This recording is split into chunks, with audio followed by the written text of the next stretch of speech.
भारत में 26 नवंबर 2008 एक ऐसी तारीख है जिसे हम शायद ही भूल पाएं। भले ही मुंबई में हुए आतंकी हमले को आज 15 साल हो गए हों, लेकिन जैसे ही 26/11 की तारीख आती है, लोगों की आंखों के सामने दहशत की तस्वीरें तैरने लगती हैं। जब पाकिस्तान से समंदर के रास्ते आए आतंकी मुंबई के शिवाजी टर्मिनल स्टेशन पर लोगों पर अपना कहर बरपाने लगे। आतंकियों ने स्टेशन पर करीब 58 लोगों की हत्या की और लगभग 100 लोग घायल हुए थे। लियोपोल्ड कैफे और छत्रपति शिवाजी टर्मिनस से शुरू हुआ मौत का ये तांडव ताजमहल होटल में जाकर खत्म हुआ। लेकिन इस बीच सुरक्षा कर्मियों को आतंकवादियों को पकड़ने में 60 से भी ज्यादा घंटे लग गए। 160 से ज्यादा लोगों ने अपनी जान गंवाई। चलिए आपको बताते हैं उस रात कहां क्या क्या हुआ था। नमस्कार, TV9 दिल्ली NCR देख रहे हैं आप और आपके साथ मैं हूं प्रतिज्ञा कश्यप। 26/11 हमले में मुंबई पुलिस और जांच अधिकारियों की माने तो हमलावर दो के गुटों में बटे हुए थे।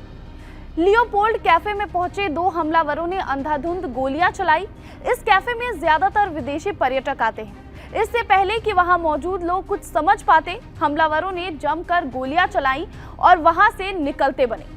आधिकारिक आंकड़ों के मुताबिक लियोपोल्ड कैफे में हुई गोलीबारी में 10 लोग मारे गए थे। इसके बाद हमलावरों ने मुंबई का छत्रपति शिवाजी टर्मिनस पर अंधाधुंध गोलियां चलाई। जांच अधिकारियों की माने तो यहां हुई गोलीबारी में अजमल आमिर कसाब और इस्माइल खान शामिल थे। यहां हुई गोलीबारी में सबसे ज्यादा यानी कि 58 लोग मारे गए।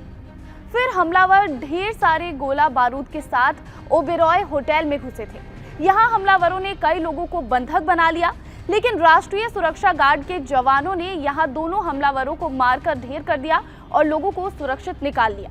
इस गोलीबारी और धमाकों के बीच मुंबई की आन बान और शान होटल ताज में लगी आग लोग शायद ही भूल पाए। ये इमारत 105 साल पुरानी है। गेटवे ऑफ इंडिया के पास स्थित ताज होटल विदेशी पर्यटकों की फेवरेट जगह में से एक है। यहाँ से समुद्र का नजारा भी साफ दिखाई देता है।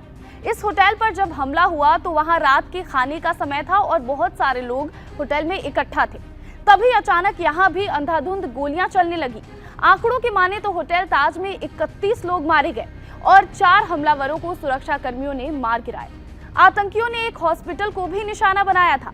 मुंबई पुलिस की माने तो 4 हमलावरों ने एक पुलिस वैन को चोरी किया और उसके बाद लगातार सड़कों पर गोलियां चलाते रहे। फिर वे कामा अस्पताल घुसे। कामा अस्पताल के बाहर ही मुठभेड़ के दौरान आतंकवाद निरोधक दस्ते के प्रमुख और मुंबई पुलिस के 2 जवानों को उन्होंने गोली मार दी। इसके अलावा हमलावरों ने नरीमन हाउस को भी अपना निशाना बनाया। नरीमन हाउस में भी हमलावरों ने कई लोगों को बंधक बनाया था। ये यहूदियों की मदद करने के लिए बनाया गया एक सेंटर था जहां यहूदी पर्यटक अक्सर ठहरते थे। यहाँ 7 लोग और 2 हमलावर मारे गए। हमले के मास्टरमाइंड अजमल कसाब को साल 2012 में फांसी दी गई थी।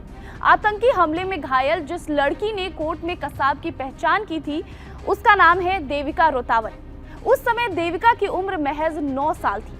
पिता और भाई के साथ मुंबई के छत्रपति शिवाजी महाराज रेलवे टर्मिनस पर वो ट्रेन का इंतजार कर रही थी जब आतंकियों ने वहां हमला किया था। इस हमले में एक गोली देविका के दाहिने पैर में भी लगी थी।